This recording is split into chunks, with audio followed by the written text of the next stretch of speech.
Welcome back to the Kingsway Podcast. Welcome. Glad you're here. Ryan, we're doing something different today. Yeah, you're going to mustache, soul patch. I think you actually had that in the last one. I did. However, maybe those that are listening didn't realize that I was going mustache, soul I thought patch. you would realize if you were just listening because you would hear how much more clearly his voice comes through when it's not muffled by the beard. Yeah, the jawline just screams middle-aged man. Yeah. Yeah. Actually, I have a friend who goes to Ozark who listens to this podcast. We've talked about him before, Zach. Yeah. So this semester at Ozark, I'm teaching private drum lessons for credit to worship creative arts students and whoever else wants to take it who's a college student. Yeah. And the way we do it, this is all going to come to a point about the podcast, but the way we do it, we're in a small room. We're playing 2 drum sets. So it's so loud. I was going to say. So what we do is we set up 2 microphones like this and headphones. And that way I can play music off my laptop. I can play a metronome. I can do whatever. We can play how we're going to play when we play in a big room or when we play for church or something like that. And we're not destroying our ears. But because of that, it's headphones and mics. And so this guy has been in that room. I'm not going to break FERPA. But he's been in that room and he's worn the headphones. And I've been like, welcome to the Chapel Basement Podcast. And every time he makes fun of me right after you say, welcome back to the Kingsway Podcast, I go, welcome. And so he'll always walk in that room and be like, welcome to the Chapel Basement Podcast. He'll go, welcome. Anyway. Well, I am glad you're here. Welcome back. Welcome. We're doing something a little different today, and it's not just my facial hair, and it's not just the way we do our intro. It's actually a whole different style. I've never done, I don't think, this specific idea. It's Sunday Study Hall-esque because of where we are, but it's just also something cool we heard. It is. Talk about it. I think we've always wanted this to be a curious learners conversation, right? Yeah. We're just like trying to observe. That's in our listen. description on like Apple Podcasts or whatever. It is. And you and I both like to discuss things that get our minds percolating and get our thoughts going. And I always love when somebody says something or something is dictated in a way that just brings so much clarity to either conflict, to tension, or to, I would say magnify or bring light to something that I'm like, yes, that matters. I had one of the most frustrating thing happen right after my sermon on Sunday, and I want to tell you all about it. And I also want it to be hopeful. Now, this is not the Sunday Study Hall where we go in depth on your sermon from Sunday. No. But in case people are listening to this like years in the future, in case it's 3034 that year, what'd you preach on Sunday? So I did my best on Sunday to talk about the differences between the friend groups that you see Saul having in Acts and this amazing list of people that Paul, same guy, just different name, has acquired at the end of Romans 16. And thankfully I had somebody else read the list. Yes. Mark, shout out. Someone who has the spiritual gift of being able to read. I've never felt more insulted and also simultaneously been I was trying to come up with the word dyslexia and I forgot it. And I just said being able to read. Someone else that was more insulting. Someone has the gift. Someone has the gift of memorization and pronunciation, and as not well. having dyslexia. Yes, and so which would make all that way harder. It would make it super. Oh my gosh, I had to read like 4 names in my sermon on Sunday in different texts, and I butchered all of them. Even when I knew the name Judas Iscariot, my brain just can't say that in the moment, so I had to try to read. It was horrible. I don't know if you heard me try to say it, but it was bad. I would just assume Judy's Blariot. It was bad, dude. I don't even know what I said, but after I said it, I was like another sentence down, and I had to go back and be like, I know what that is, Judas Iscariot. In the moment, lost it. Anyway, so I preached this sermon on this concept of your relationships are going to be defined by how healthy you are. And as you get healthier, your relationships should get more healthy. Like you should have healthier relationships around you, and you should be making and building healthier relationships. And I said, you can see this flat out in Saul becoming Paul, that his relationships completely change. Yeah. And I was just trying to make that observation, trying to ask the question, and using two ingredients, humility and vulnerability, as a helpful tool to healthy relationships. Yeah. I don't think it was a horrible sermon. I No. tried to give very specific things. And I feel like the concept is pretty clear and helpful. It is, you can have all sorts of relationships, non-existent, toxic, like belittling. You can have all those kinds. But if you want to have long-lasting, healthy relationships, this sermon series has building blocks. So Yes. today we're talking about humility and vulnerability and how those lead to healthy relationships. They do. Great. Makes sense. It does. And I love the concept. And then I went and listened to a sermon as I was working out a couple hours after I finished this sermon on a By Sunday an morning. unnamed person named Stanley and Andy the cowboy. I mean, Andy from Woody. No. Andy Macho Man. Savage. Andy Stanley from North Point. And he's obviously, I am a slight fanboy. He is one of my favorite preachers to listen to. I find him incredibly engaging and clear, and the way his mind works. There's just certain people, when you listen to him, I feel like it just clicks with your brain. He has always clicked with my brain. I feel like the thing you like most about him is his wordsmithing, Always. which is another way of saying his clarity, but also his poetry. That, like, even if he said something you disagreed with, he would say it in an ultra clear way. He has all these little axioms / like proverb things that he has written into their vision, and how he communicates topics, and the way that he can piece together how to watch something like complex become something very simple is he ties whole sermons and ideas in one thought that you can remember. And so then when he introduces something new, he attaches it to those large subjects and these small little things. Yeah. And it makes you be able to see a mosaic of really big, complicated things in very simple words. Yeah. And He seems very clear and precise. And to me, he's also never seemed like the megachurch pastor. No. When I think megachurch pastor, I think ripped, shredded, wearing a suit, or something that like a rapper would wear, and really expensive sneakers. I think they fly a private jet and they have the personality to match. He does not seem like that guy. He seems like, I'm going to wear my long sleeve plaid button-up shirt every day for the rest of my life. in these Dockers. And these Dockers. Yep. Or jeans. And listen, I love his heart. I feel like every time I've seen him, met him, talked to him personally, even at conferences or whatever, there's just a realness to him that I've always really enjoyed. All that to be said. So I listened to the sermon just because they're starting a new sermon series. I kind of like to listen to what other people do right around the same time I do. I find that most of the time, this is really weird, but the Holy Spirit has like subjects that just come out that are like similar. A lot, like legitimately, like across states, no talking. It's just like, this is what we need to be talking about. Yep. And this sermon that I listened to was not exactly my sermon. It wasn't exactly, but he used Saul and Paul, and he talks about some very similar things, and he gets to the root of what I was trying to expose. And he does it in a way that is just so incredibly powerful. And so what I wanted to do was, rather than just replay the whole sermon, because that would be good, and we can link the sermon below. Yeah, we'll do that. I want to play for Ryan. Actually, hasn't even heard the sermon yet, Nope. so he has no clue what's going on. I want to play a small clip for us to kind of use as kind of a launching / kind of a landing strip.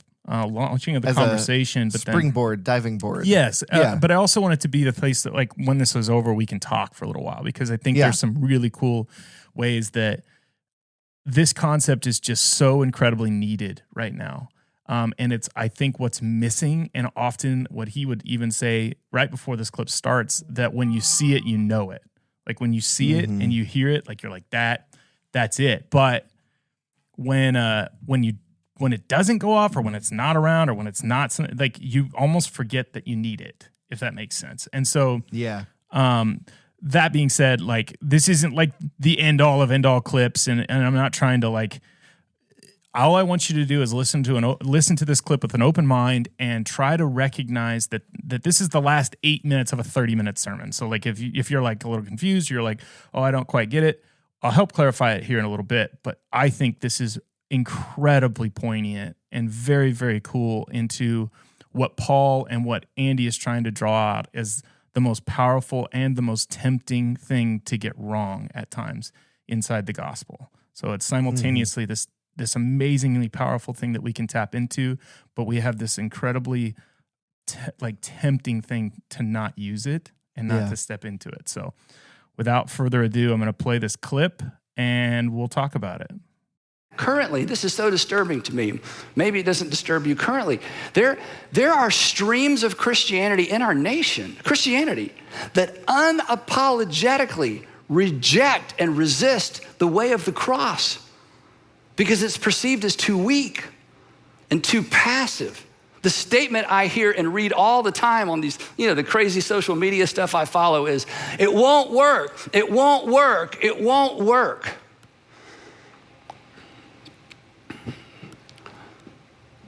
But it did.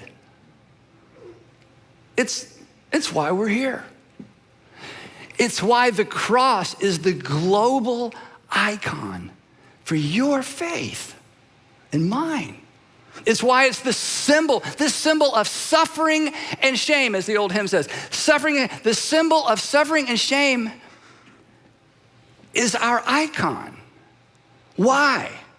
Because it depicts better than anything else from ancient times the otherness, the backwardness, the oppositeness of the message and the way of Jesus.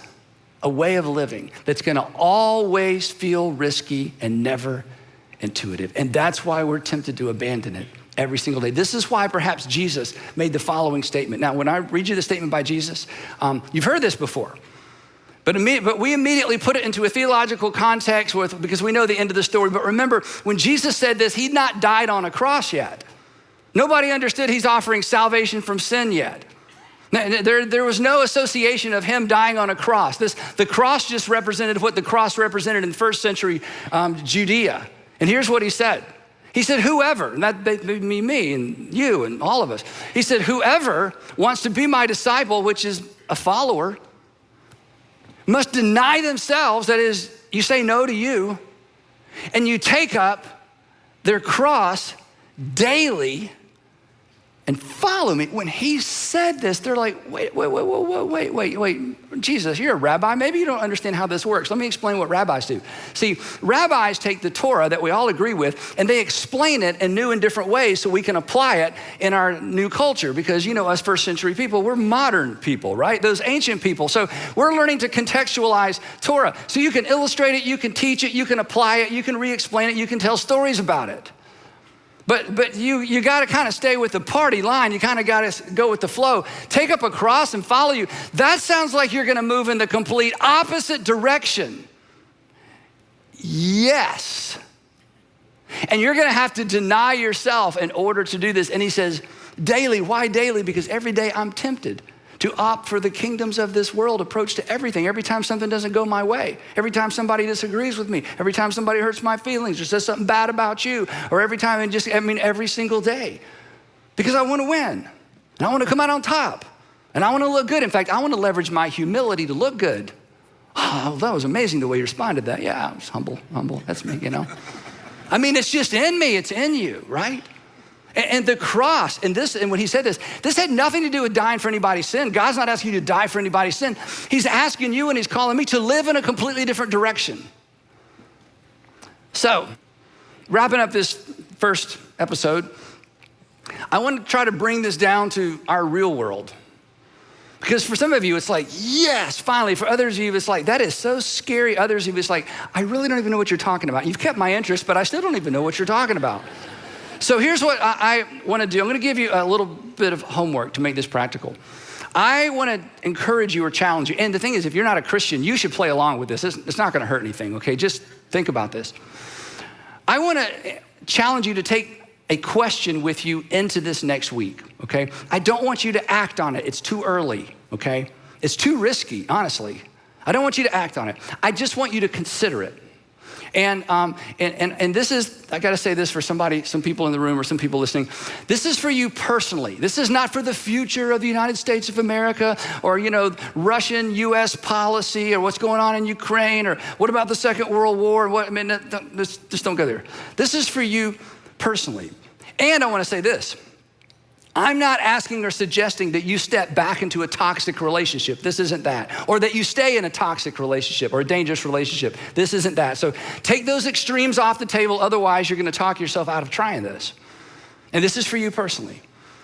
This week, anytime there's a disagreement or a conflict at home, it could be simple. It could be, I had that first. Well, I had it first. I got there first. No, you got there first. Whatever it is. I want you at home, at school, wherever you are, to just ask yourself silently in that point of tension, what would choosing to lose look like in this situation?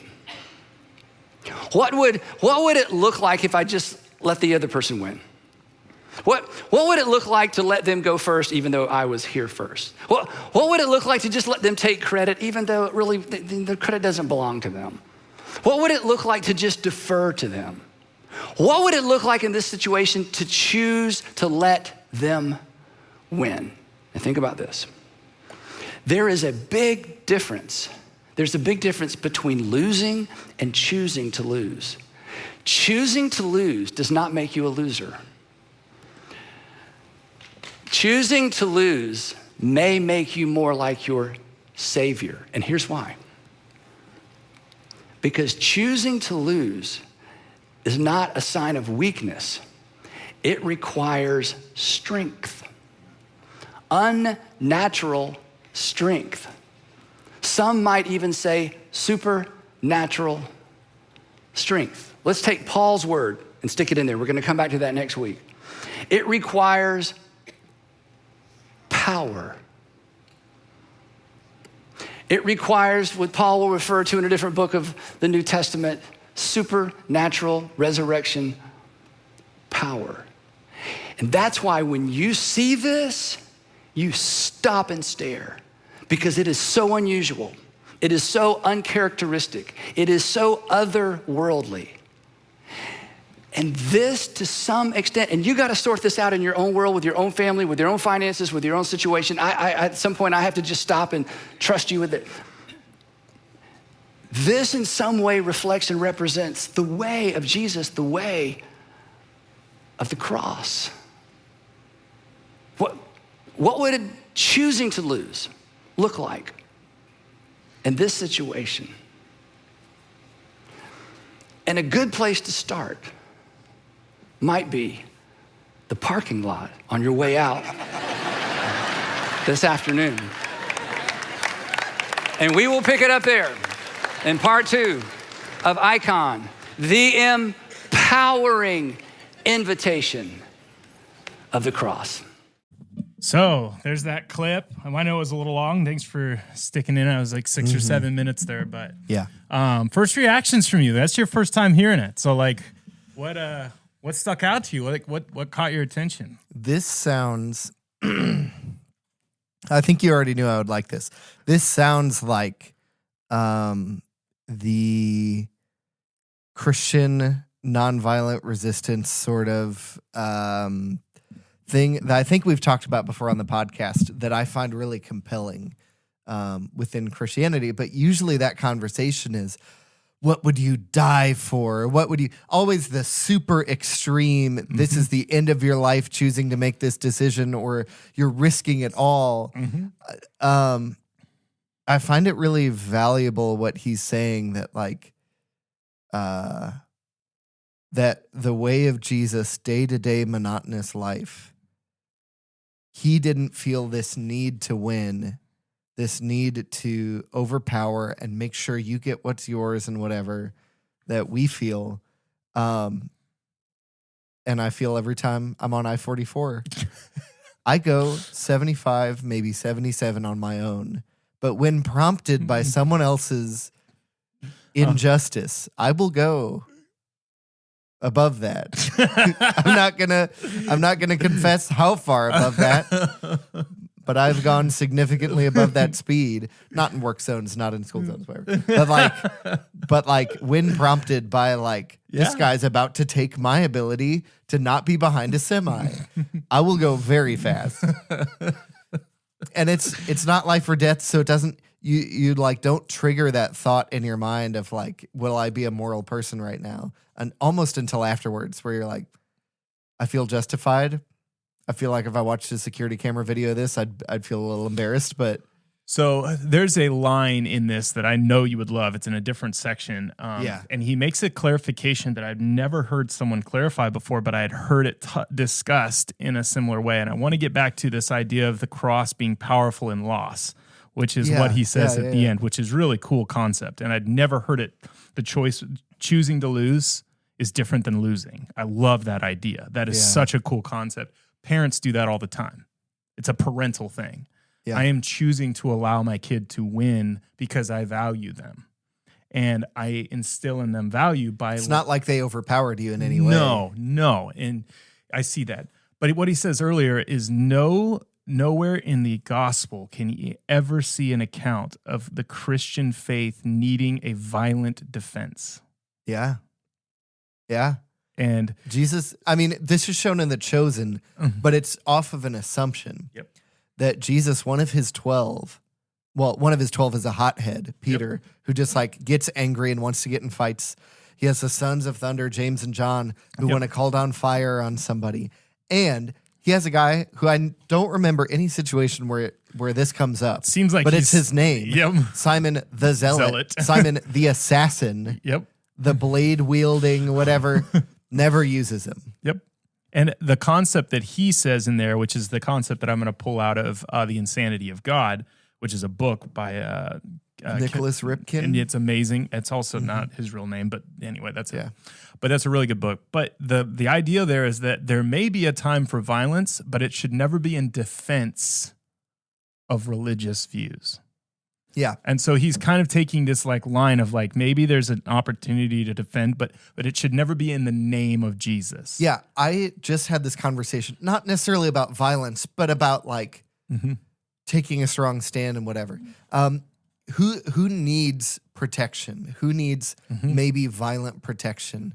Which again, kind of goes in the face of the nonviolence resistance, but whatever. Who needs violent protection? It's the weak. It's the poor and the powerless. They need that, and they don't have that. Who does not need violent protection? God Almighty, with the cattle on 1,000 hills, who created all existence. Like, he does not need protected from Christopher Hitchens. May he rest in wherever he is. I was going to say peace, but I was like, I don't know how that's going to work. I'm not going to promise anything. But like, it's good that somebody apologetically, it was just like a defense of the faith, not necessarily angry or violent, but it's good that somebody would give answers to his questions. But there are other people who feel like I have to be angry and militant in arguing at whatever. So I just had this conversation with somebody in the past couple of weeks where they were like, I don't feel called to be a wimp. I don't want to let people walk all over my faith. I need to let them know what I stand for. I don't know if those were the exact words, but that was the attitude. I don't think it strayed too far from what they said. And what I talked to them about is like, nobody needs fought into the faith. And also, God doesn't need defended from anything because nothing can harm him in that way. Yeah. Like, the only things that harm him, the only things that hurt God are the choices we make that are bad for ourselves and that dishonor him, that he allows us the free will to do. And that was make him sad. But nothing like hurts him that we can do. Well, and so like our answer to somebody said that Jesus wasn't even real or that Jesus is stupid, like Jesus doesn't need you to defend him. Yeah. He's plenty strong enough. And I think that was the distinction that I found really hopeful, was just like this idea of like, why I bring it back to The Insanity of God is when the church in China was smuggling in Bibles and like having church in secret, they had a rule that they were allowed to lie to save people, to like protect people. They saw that as like, that's morally upright. Morally upright and good. They weren't allowed to lie about their faith. So if somebody straight up asked them, do you go to church? Do you believe in Jesus? They would say yes. But if they're like, where are the other believers? They're like, I don't know. They could lie.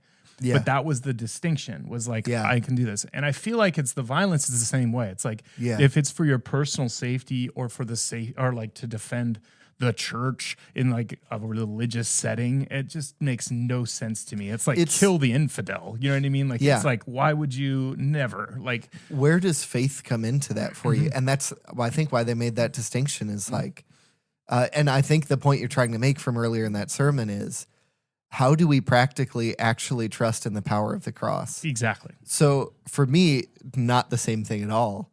No government is out trying to stop me from being hired by a church to do pastoral work. Yeah. But I've felt the tension sometimes when we've gone to Colorado this year and to Oregon and to Boston and all these other places that are way less the buckle of the Bible Belt, like Mount Vernon, Missouri.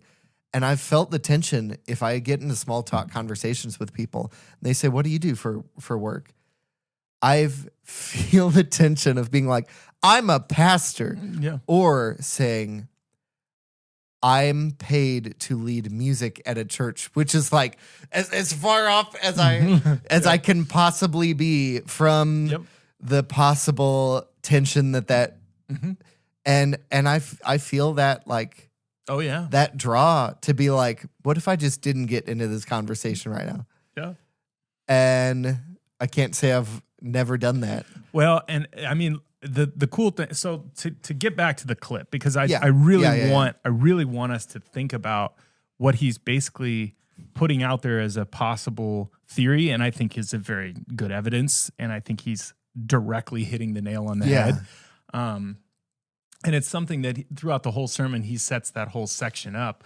But what I really liked about that is this concept of choosing to lose. I have felt that a lot in my lifetime, where there are just chances and opportunities and things that go your way that you can choose to elevate other people, or you can choose to try to fight for every little thing you deserve. And to get all that you deserve out of it, and to make sure, you know what I mean, that you are seen and heard and valued and all this. Or you can choose to leverage everything you have to elevate others, to be generous, to give kindness. One of those looks like Jesus, and one of those looks like a scared like panther in the jungle. Everything is fear-based, everything is instinct-based, everything is carnal. And that's a distinction that I love making, because I feel like sometimes people think, how do I grow closer to God? Pray, read my Bible, done. And they don't think that the ways to get closer to God are to treat God's people God made, not necessarily Christians, but just anybody, well. They don't see that as a way to get closer to God.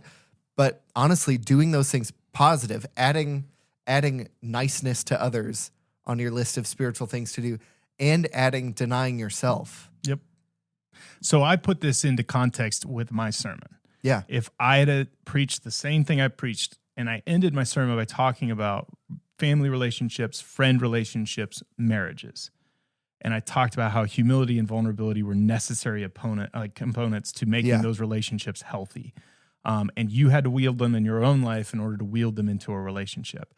I think about this idea in those. It's humility and vulnerability. You are letting people have a chance to hurt you, and you are humbling yourself below them. Yeah. You are choosing to lose for them, for their benefit. And that means sometimes admitting your half of what is wrong before they ever even see what they did wrong. That means sometimes allowing yourself to be in a position of possibly getting hurt in order to figure out how to love them.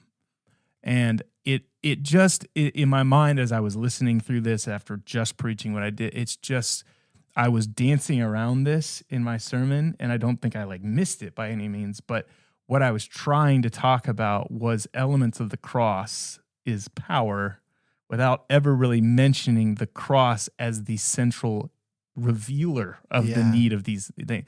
It just, he did such a good job of, and I listened, the sermon, this is the first of 4 sermons. The third the third one's called humility. So he's getting there. He's going to get there. Yeah. And so in my mind, it was such a healthy thing for me to hear. It was such a healthy thing for me to know, because Ryan, think about this. How many times have you ever been sad or blue or thought through some really hard relationships that you have, and you said something like this, like, when is it my turn to win?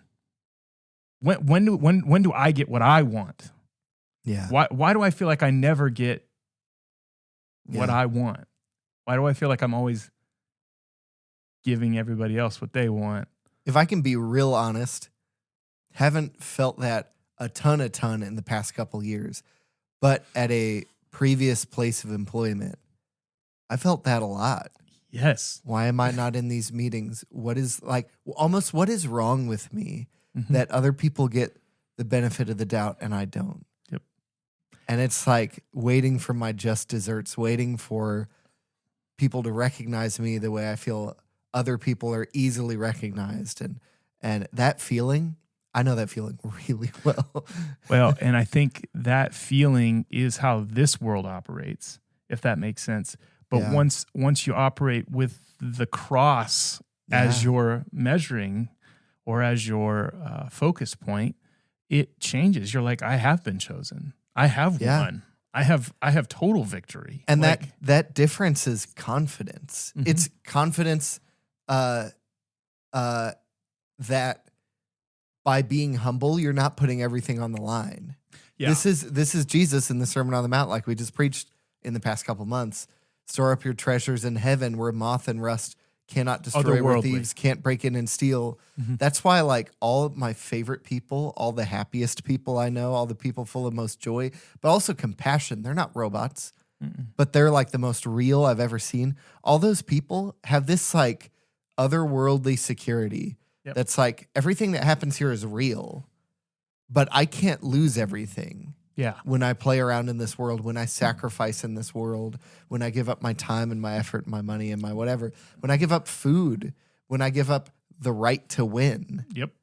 Well, and I don't lose everything. I don't want to ruin the whole sermon or spoil the whole sermon, I should say. But one of the things he talks about is like when you have the cross as the center, it's flowing in the spirit of what God was trying to do.